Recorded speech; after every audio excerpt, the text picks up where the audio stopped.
حالات سے ہم اور آپ گزر رہے ہیں، آج ہم بہت زیادہ بے حس ہو چکے ہیں. ہمیں نہیں پتا کہ کن حالات میں ہم لوگ. برما کی سرزمین پر ایک ہندوستان کے عالم دین ہیں مولانا سید ابو الحسن علی میاں ندوی رحمت اللہ علیہ، مفکر اسلام ہیں اور بڑے عالم دین ہیں، جید عالم دین ہیں. اتنے بڑے عالم تھے کہ آپ یہ دیکھیے کہ جو عرب ہوتے نا، وہ ہم جیسے لوگوں کو کچھ بھی نہیں سمجھتے. یعنی وہ نان عرب کو، جو لوگ عربی لینگویج نہیں بولتے، ان کو کہتے ہیں اجمی. کیا بولتے ہیں؟ ہاں اجمی. کیوں؟ یہ اجمی ہے. اجمی مطلب گونگا. اجمی مطلب گونگا. لیکن سید ابو الحسن علی میاں ندوی رحمت اللہ علیہ عربی زبان کے اتنے ماہر تھے، اتنے بڑے عالم تھے. جب عرب کی سرزمین پر انہوں نے خطبہ دیا اور انہوں نے عربی میں لیکچر دیا تو عرب کے بڑے بڑے علماء اش کر اٹھے کہ یہ ہندی مسلمان ہے، یہ اتنا بڑا عالم ہے. تو شیخ ابو الحسن علی میاں ندوی کو یعنی انہوں نے یہ اعزاز دیا، خانہ کعبہ کی چابی ان کو سونپی. 1 سال تک خانہ کعبہ کی چابی ان کے پاس رہی اور شاہ فیصل ایوارڈ دیا ان کو شاہ فیصل ایوارڈ دیا. جیسے کہ ہمارے ہندوستان کا سب سے بڑا ایوارڈ کون سا ہے؟ کون سا ایوارڈ ہے ہمارے ملک کا؟ بھارت رتن، پاکستان کا نشان امتیاز. ایسے ہی سعودی عرب کا کون سا ہے؟ شاہ فیصل ایوارڈ. ہر ملک کا ایک ایوارڈ ہوتا ہے.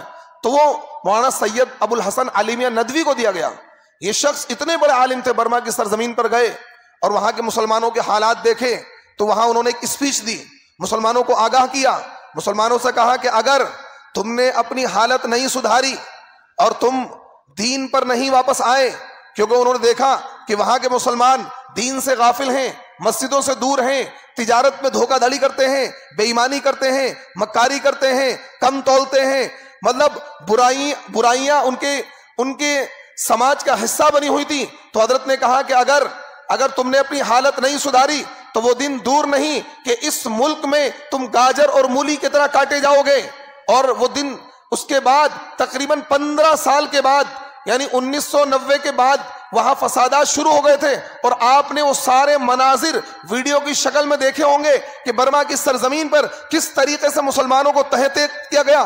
1,000 مسلمانوں کو ایک ساتھ زندہ جلایا گیا. 1,000 مسلمانوں کو قبریں کھود کر اور JCB کے ذریعے سے گڑھے کھود کر زندہ دفن کیا گیا. پورے گاؤں کو آگ لگا دی گئی. چاروں طرف سے گھیرتے تھے پورے گاؤں کو کہ مسلمانوں کا گاؤں ہے، اس کو نشان زد کرتے تھے اور چاروں طرف پیٹرول چھڑک کر زندہ جلا دیتے تھے. اس طریقے سے برما کی سرزمین پر کئی لاکھ مسلمانوں کو قتل کیا گیا، زندہ جلایا گیا، زندہ دفن کیا گیا. عورتوں کی عزتیں پامال کی گئی، بچیوں کی عزتیں پامال کی گئی. اور حتیٰ کہ یہاں تک میں نے ایک شخص جو برما کی سرزمین کا رہنے والا ہے اس سے ڈائریکٹ میں نے ملاقات کی. اس نے کہا کہ میرے سامنے میرے ننھے منھے بچے کو کاٹ کر قتل کر کے اس کا گوشت کھایا انہوں نے.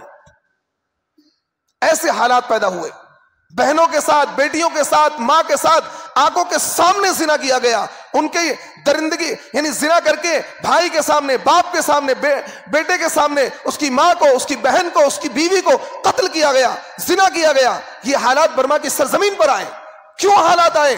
اس وجہ سے آئے کیونکہ انہوں نے اللہ کے قانون سے بغاوت کی تھی، اللہ کے نظام سے بغاوت کی تھی. مسجدوں کو انہوں نے چھوڑا تھا، قرآن کو چھوڑا تھا، نبی کو چھوڑا تھا. تو مسجد کو چھوڑنے سے، قرآن کو چھوڑنے سے، اللہ کے نظام کو چھوڑنے سے، اللہ کے قانون کو چھوڑنے سے ہم اپنا نقصان کرتے ہیں، اللہ کا نقصان نہیں کرتے ہیں.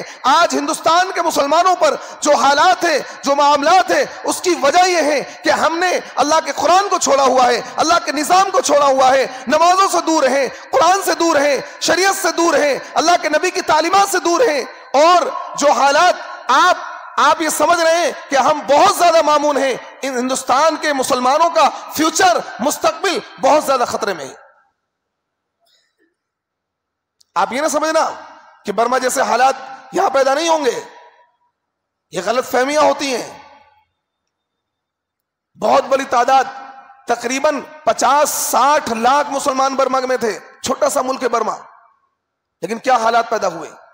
بدعملی کی وجہ سے.